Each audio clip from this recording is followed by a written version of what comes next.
ಸಖತ್ ಖಾರ ಬಣ್ಣ ಮತ್ತು ರುಚಿ ಆಚಿ ಚಿಲ್ಲಿ ಪೌಡರ್.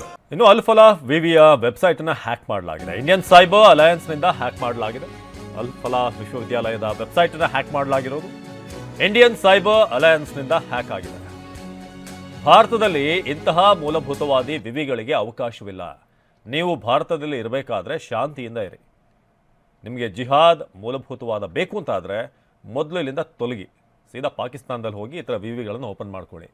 ಭಾರತ ವಿರೋಧಿ ಕೆಲಸ ನಿಲ್ಲಿಸ್ತಾ ಇದ್ದರೆ ನಾಶ ಮಾಡ್ತೇವೆ ಅಂತ ಈಗ ಹ್ಯಾಕ್ ಮಾಡಿದ ನಂತರ ಅಲ್ಲಿ ತಿಳಿಸಲಾಗಿದೆ. ಇದೇ ವಿವಿಯ ವೈದ್ಯ ಡಾಕ್ಟರ್ ಉಮರ್, ಈತನಿಂದ ಕಾರು ಸ್ಫೋಟ ಆಗಿರೋದು. ಅಂದರೆ ಒಂಥರ ಈ ಥರ ಮೈಂಡ್ ವಾಶ್ ಮಾಡುವಂಥ ಫ್ಯಾಕ್ಟ್ರಿ ಆಗಿದೆ ಇದು ಅಲ್ ಫಲಾ ವಿವಿ ಅಂತ ಈಗ ಹ್ಯಾಕ್ ಮಾಡಲಾಗಿದೆ. ಜೊತೆಗೆ ಹ್ಯಾಕ್ ಮಾಡಿರೋದು ಯಾರು ಅಂತ ಕೂಡ ಅಲ್ಲಿ ತಿಳಿಸಿದ್ದಾರೆ. ಇರೋದಾದರೆ ನೆಟ್ಟಗಿರಿ, ಇಲ್ಲದೆ ಹೋದರೆ ಪಾಕಿಸ್ತಾನಕ್ಕೆ ನಡೀರಿ ಅಂತ ಹೇಳಿದ್ದಾರೆ.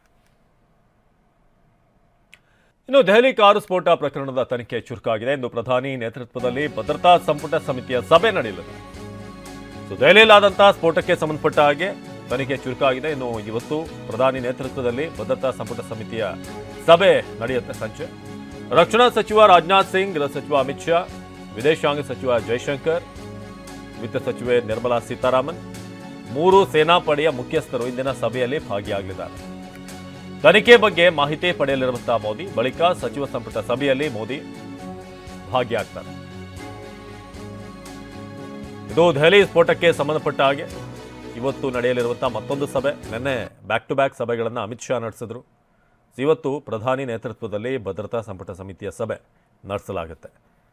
ಜೊತೆಗೆ ನಿನ್ನೆ ಭೂತಾನ್ನಲ್ಲಿ ಮಾಡಿದಂಥ ಭಾಷಣದಲ್ಲೂ ಕೂಡ ಯಾರು ಇದರ ಹೊಣೆಗಾರರಿದ್ದಾರೆ, ಜವಾಬ್ದಾರಿ ಹೊರುವಂಥವರಿದ್ದಾರೆ ಅಥವಾ ಯಾರು ಇದಕ್ಕೆ ಕಾರಣ, ಅವ್ರನ್ನ ಸುಮ್ಮನೆ ಬಿಡೋದಿಲ್ಲ ಅಂತ ಕೂಡ ಎಚ್ಚರಿಕೆ ನೀಡಿದರು ಮೋದಿ. ಅವರಿಗೆ ತಕ್ಕ ಪಾಠ ಆಗುತ್ತೆ. ಹಾಗೆ ರಾಜನಾಥ್ ಸಿಂಗ್ ಕೂಡ ಇದರ ಬಗ್ಗೆ ಮಾತನಾಡಿದರು. ಅವ್ರನ್ನ ತಂದು ನಿಲ್ಲಿಸ್ತೀವಿ, ಯಾರು ಈ ಒಂದು ಸ್ಫೋಟಕ್ಕೆ ಕಾರಣ, ಏನವರ ಉದ್ದೇಶ, ಎಲ್ಲರನ್ನೂ ಕೂಡ ಬಯಲಿಗಿಳುವಂಥ ಕೆಲಸ ಆಗುತ್ತೆ ಅನ್ನೋದನ್ನು ತಿಳಿಸಿದರು. ಸೊ ಇವತ್ತು ಒಂದು ಮಹತ್ವದ ಮೀಟಿಂಗ್ ಇದೆ. ರಕ್ಷಣಾ ಸಚಿವ ರಾಜನಾಥ್ ಸಿಂಗ್, ಗೃಹ ಸಚಿವ ಅಮಿತ್ ಶಾ, ವಿದೇಶಾಂಗ ಸಚಿವ ಜೈಶಂಕರ್, ವಿತ್ತ ಸಚಿವೆ ನಿರ್ಮಲಾ ಸೀತಾರಾಮನ್ ಸೇರಿದ ಹಾಗೆ ಸೇನಾ ಮುಖ್ಯಸ್ಥರು ಕೂಡ ಭಾಗವಹಿಸ್ತಾರೆ.